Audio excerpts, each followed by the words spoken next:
ലോക ചരിത്രത്തിൽ ഇതാദ്യമായി ഈശ്വര ശക്തികൾക്ക് ജീവചൈതന്യം കൊടുക്കുന്ന ഏക സ്ഥലം.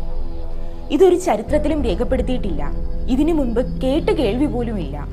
കലിയുഗ അവതാരത്തിന്റെ ലക്ഷ്യം തന്നെ ഈശ്വര ശക്തികൾക്ക് പുനർചൈതന്യം കൊടുക്കുക എന്നതാണ്. ഇതിലൂടെ മനുഷ്യർക്കും എല്ലാ ജീവജാലങ്ങൾക്കും എല്ലാത്തിനും. ഇത് പരമമായ സത്യമാണ്. അനുഭവത്തിൽ മാത്രം വിശ്വസിച്ചാൽ മതി.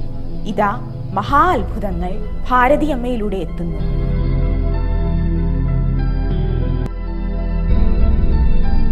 ജാതിമത ഭേദങ്ങൾ ഒന്നും തന്നെയില്ല. ആർക്കാണോ ഈ മഹാഭാഗ്യം ഏറ്റുവാങ്ങാൻ വിധിയുള്ളവർ അവർ വരട്ടെ.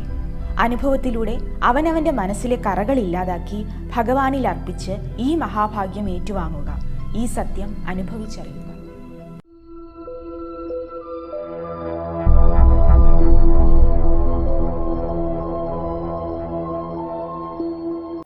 ഇവിടെയുള്ള ദൈവത്തിന്റെ പേര് ജനകത ഔഷന്നു ഇലുഷനും ജനകത ഔഷന്നു ഇലു ഇഷാനിയുമാണ്. ഇതിനു പുറമെ നവചകന്മ എന്ന പുതിയ സൃഷ്ടിയുമുണ്ട്. അത് ഓരോ ഈശ്വരശക്തിയുടെയും ജീവചൈതന്യ രൂപത്തിൽ നിന്ന് ഉടലെടുത്തതാണ്. ഈ നവചകന്മ ഇവിടെ വരുന്ന ഓരോ സ്ത്രീകളുടെയും ശരീരത്തിൽ പ്രവേശിക്കുന്നു.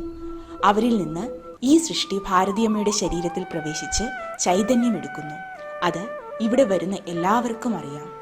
അനുഭവത്തിലൂടെ മാത്രം വിശ്വസിച്ചാൽ മതി. ഈ മഹാഭാഗ്യം ഏറ്റുവാങ്ങാൻ വിധിയുള്ളവർ വരട്ടെ.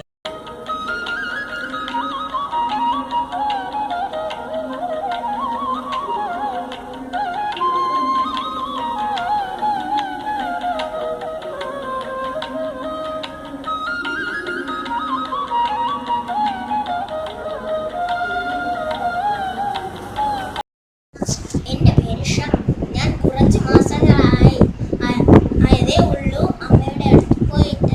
അമ്മ എനിക്ക് കുറച്ച് മന്ത്രങ്ങൾ പറഞ്ഞു തന്നു. അതിലൊന്നാണ് ശ്രീഹദയ ശ്രീഹദയ ശ്രീഹദയ കാളിവാണി മഹാകാളി ഭദ്രകാളി നമസ്തുതേ കുലം ചക്ര എന്ന മന്ത്രം വിളക്ക് കത്തിക്കുമ്പോൾ പറയാൻ പറഞ്ഞു. നമോ നിശങ്കിനെ ശ്രീമതി തസ്കരാണാമതിയെ നമക എന്ന മന്ത്രം അമ്മ തന്നിട്ടുള്ളത് എന്തെങ്കിലും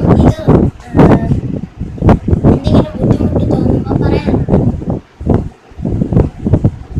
അമ്മയെ ഞാൻ ദിവസവും വിളിക്കും. അപ്പോൾ അമ്മ എനിക്ക് പവർ തരും. അത് നമ്മളെ